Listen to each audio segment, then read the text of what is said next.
அனைவருக்கும் வணக்கம். Welcome to world village cookery channel. எல்லாரும் எப்படி இருக்கீங்க? நாம இன்னைக்கு பார்க்க போற ரெசிபி ஒரு அருமையான பன்னீர் பட்டர் மசாலா. ஒரு 3 ஸ்டார் ஹோட்டலு, ஒரு 5 ஸ்டார் ஹோட்டல்லாம் ஒரு பன்னீர் பட்டர் மசாலா சப்பாத்தி கூட, இடியாப்பத்து கூட, பரோட்டா கூடலாம் கொடுப்பாங்க பாருங்க. அது மாதிரி செம்ம டேஸ்டான ஒரு ஃபேண்டாஸ்டிக் பன்னீர் பட்டர் மசாலா வீட்லயே எப்படி செய்யுதுன்னா நாம இன்னைக்கு இந்த வீடியோல பார்க்க போறோம். இந்த பன்னீர் பட்டர் மசாலா செய்யறதுக்கு பன்னீரை நம்ம வீட்லயே ரெடி பண்ண போறோம். ஸோ பன்னீரை எப்படி வீட்டில் நம்மளே ரெடி பண்ணி அதுக்கு ஒரு மசாலா ரெடி பண்ணி பன்னீர் பட்டர் மசாலா ஒரு ரெஸ்டாரண்ட் ஸ்டைலில், ஒரு ஹோட்டல் ஸ்டைலில், ஒரு 3 ஸ்டார் ஹோட்டல், 5 ஸ்டார் ஹோட்டல் ஸ்டைலில் செம்ம டேஸ்ட்டாக எப்படி செய்யுதுன்னா நாம் பார்க்க போகிறோம். வாங்க வீடியோக்குள்ளே போகலாம். அதுக்கு முன்னாடி நம்ம சேனலை சப்ஸ்கிரைப் பண்ணாமல் இருந்தீங்கன்னா தயவு செய்து சப்ஸ்கிரைப் பண்ணுங்கள். பக்கத்தில் பெல் ஐக்கான் வரும், அதையும் ப்ரெஸ் பண்ணிவிடுங்க. முக்கியமாக இந்த வீடியோவை ஸ்கிப் பண்ணாமல் முழுசாக பாருங்கள். நான் ஒரு 1/2 லிட்டர் பால் எடுத்திருக்கேன். நல்லா கொதித்து வரும்போது ஆஃப் பண்ணிவிட்டு ஒரு எலுமிச்சை சாறை அதில் ஊற்றிடுங்க. ஊற்றிட்டு நல்லா ஒரு கரண்டியை வச்சு நல்லா ஒரு 30 செகண்ட்லேருந்து 1 நிமிஷம் நல்லா கலக்கிக்கினே இருந்தோம்னா பால் திரிஞ்சு அப்படியே இது மாதிரி வரும். நல்லா திரிஞ்சு அப்படியே திப்பி திப்பி திப்பியாக வரும். நீங்கள் எலுமிச்சம் சாறு இல்லைன்னா வினிகர் கூட ஊற்றலாம். பட் நேச்சுரல்ன்றது எலுமிச்சம் சாறு தான் கரெக்டு. நல்லா இது மாதிரி திப்பி திப்பியாக வந்ததுக்கப்புறம் அதை ஒரு நல்ல ஒரு பருத்தி துணியை ஒரு பாத்திரத்துக்கு மேலே வச்சு வடிகட்டிங்க. வடிகட்டிட்டு அந்த பாலோட திப்பி இருக்குல்ல, அதை தனியாக எடுக்கணும். இது மாதிரி ஊற்றிட்டு சுடு தண்ணி ஃபில்டர் ஆனதுக்கப்புறம் அது மேலே நாம் கொஞ்சம் ஒரு கிளாஸ் பச்சை தண்ணியை அது மேலே ஊற்றுங்க. ஊற்றிட்டு அந்த திப்பியை தனியாக எடுத்துருங்க. எடுத்துட்டு நல்லா தண்ணியை புழியணும், ஃபில்டர் பண்ணணும். அதில் கொஞ்சம் கூட தண்ணி இல்லாத மாதிரி நல்லா ஃபில்டர் பண்ணிங்க. இந்த பன்னீரை ட்ரெயின் பண்ணுறதுக்கு, ப்ரெஸ் பண்ணி செய்யறதுக்கு பன்னீர் மேக்கர்னு இது மாதிரி சின்ன சின்ன பாத்திரம் வருது. அதில் இது மாதிரி போட்டுருங்க. அதில் அடியில் ஒரு சின்னதாக பிளேட் இருக்கும், மேலே ஒரு மூடி இருக்கும். இது மாதிரி மூடிட்டு அது மேலே ஏதாச்சும் வெயிட் ஒன்று வச்சுருங்க. இந்த பாத்திரத்துக்கு கீழே ஒரு பிளேட்டோ ஒரு பெரிய பாத்திரமோ வச்சா நல்லாயிருக்கும். அந்த ட்ரெயின் ஆகிற தண்ணி அதில் வரும். 1/2 மணி நேரம் அது அப்படியே இருக்கட்டும். ஒரு வானல் எடுத்துங்க. 1 ஸ்பூன் வெண்ணெய், 1 ஸ்பூன் எண்ணெய், 4 ஏலக்காய், ஒரு சின்ன துண்டு பட்டை, 3 லவங்கம் போட்டுங்க. லேசாக ஃப்ரை பண்ணிங்க. லேசாக ஃப்ரை ஆனதுக்கப்புறம் 2 பெரிய சைஸு வெங்காயம், ஒரு 200 கிராம் வெங்காயம் பெருசு பெருசாக கட் பண்ணி வச்சுருக்கேன். அதை இதோட போட்டுட்டு நல்லா வதக்கணும். ஒரு 5 நிமிஷம் கண்ணாடி பதம் வர வரைக்கும் நல்லா வதக்கிங்க.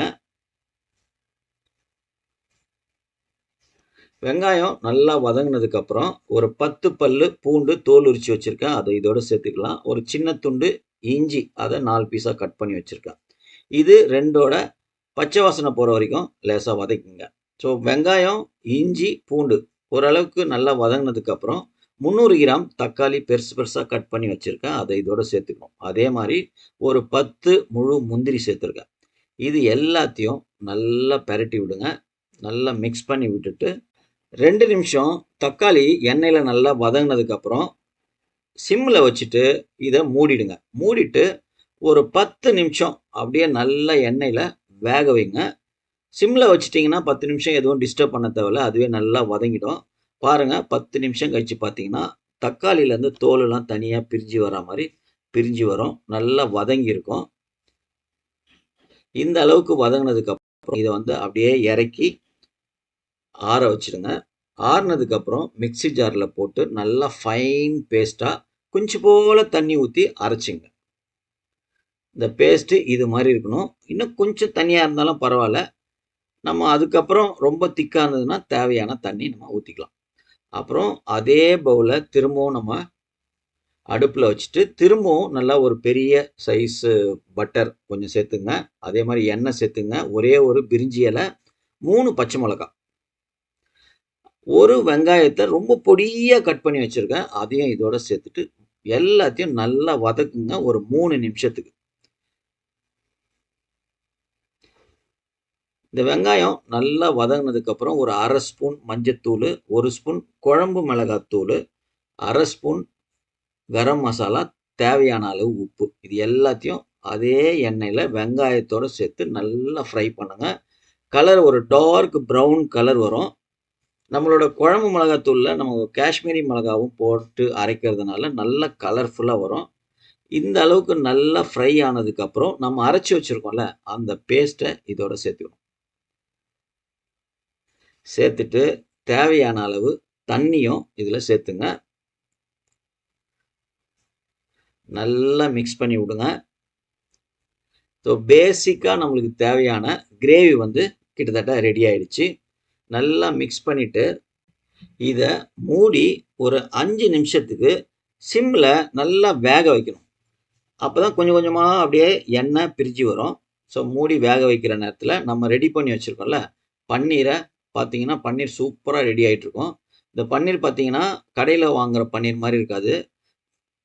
இதில் எந்த விதமான சால்ட்டு, கெமிக்கல், ப்ரிசர்வேட்டிவ் எதுவுமே சேர்க்காதனால செம்ம சாஃப்டாக இருக்கும். அதை எடுத்துட்டு நம்மளுக்கு என்ன ஷேப்புக்கு தேவையோ அந்த ஷேப்பில் கட் பண்ணி எடுத்துக்கலாம். இதை நீங்கள் அப்படியே சாப்பிட்லாம், குழந்தைங்களுக்கு கொடுக்கலாம். அவ்வளோ டேஸ்ட்டாக இருக்கும். குழந்தைங்க நல்லா விரும்பி சாப்பிடுவாங்க. எவ்வளோ சாஃப்டாக இருக்குது பாருங்கள். சூப்பராக வீட்டிலேயே செஞ்ச பன்னீர். இப்போ பாருங்கள் 5 நிமிஷம் ஆயிடுச்சு. இந்த கிரேவி நல்லா வெந்துட்டு எண்ணெய்லாம் பிரிஞ்சு வந்துச்சு. நல்லா மிக்ஸ் பண்ணிவிட்டு இதில் வந்து ஒரு 50 ml க்ரீம் சேர்த்துக்கலாம். க்ரீம் உங்களுக்கு கடையில் கிடைக்கும். அது முடிஞ்சால் சேர்த்துக்குங்க. அப்படி இல்லைன்னா நம்ம பால் ஏடு இருக்குல்ல அதை தண்ணி ஊற்றாமல் மிக்சியில் அரைச்சிங்கன்னா அதுதான் க்ரீமு. அதை சேர்த்துட்டு கூட ஒரு 1/2 ஸ்பூன் சர்க்கரை சேர்த்துக்கலாம். சேர்த்துட்டு நல்லா மிக்ஸ் பண்ணுங்கள். பாருங்கள் எந்த அளவுக்கு அப்படியே கலர்ஃபுல்லாக ஒரு அருமையான பன்னீர் பட்டர் மசாலாவுக்கான கிரேவி செம்மையாக ரெடி ஆகினிருக்கு. கிட்டத்தட்ட ஒரு 90% கிரேவி ரெடி ஆகிடுச்சு. நல்லா மிக்ஸ் பண்ணிவிட்டு நம்ம ரெடி பண்ணி வச்சுருக்கோம்ல அந்த பன்னீரை இதோட சேர்க்கப்போம்.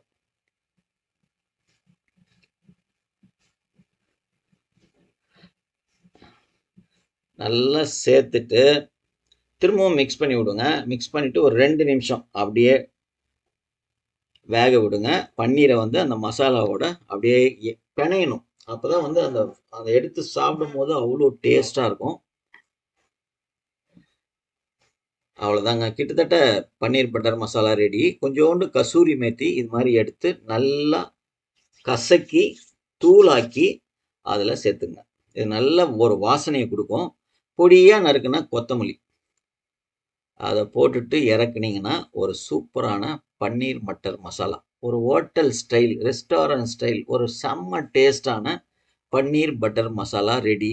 இது வந்து சப்பாத்தி, பூரி, இடியாப்பம், பரோட்டாக்கெலாம் செம்மையாக இருக்கும். அப்படியே சாப்பிட்டுனே இருக்கலாம்னு தோணும். நீங்கள் இந்த ஸ்டைலில் நீங்கள் உங்கள் வீட்டில் செஞ்சு பார்த்தீங்கன்னா அந்த அளவுக்கு செம்ம டேஸ்ட்டாக இருக்கும். கண்டிப்பாக இந்த அருமையான பன்னீர் பட்டர் மசாலா உங்கள் வீட்டில் செஞ்சு பாருங்கள், சாப்பிட்டு பாருங்கள், சந்தோஷமாக இருங்க. செஞ்சு பார்த்துட்டு எப்படி இருந்ததுன்னு கமெண்ட் பாக்ஸில் கமெண்ட் பண்ணுங்கள். உங்களோட ஒவ்வொரு கமெண்ட்ஸும் எங்களுக்கு ரொம்ப ரொம்ப முக்கியம். இந்த வீடியோ உங்களுக்கு பிடிச்சிருந்ததுன்னா ஒரு லைக்கை ஒன்று போடுங்க. இந்த வீடியோவை உங்கள் நண்பர்களுக்கும் உறவினர்களுக்கும் ஷேர் பண்ணுங்கள். முக்கியமாக நம்ம சேனலை சப்ஸ்கிரைப் பண்ணாமல் இருந்தீங்கன்னா தயவு செய்து சப்ஸ்கிரைப் பண்ணுங்கள். பக்கத்தில் பெல் ஐக்கான் வரும், அதையும் ப்ரெஸ் பண்ணுங்கள். மீண்டும் ஒரு அருமையான வீடியோவோட சந்திக்கலாம். நன்றி, வணக்கம், பபாய்.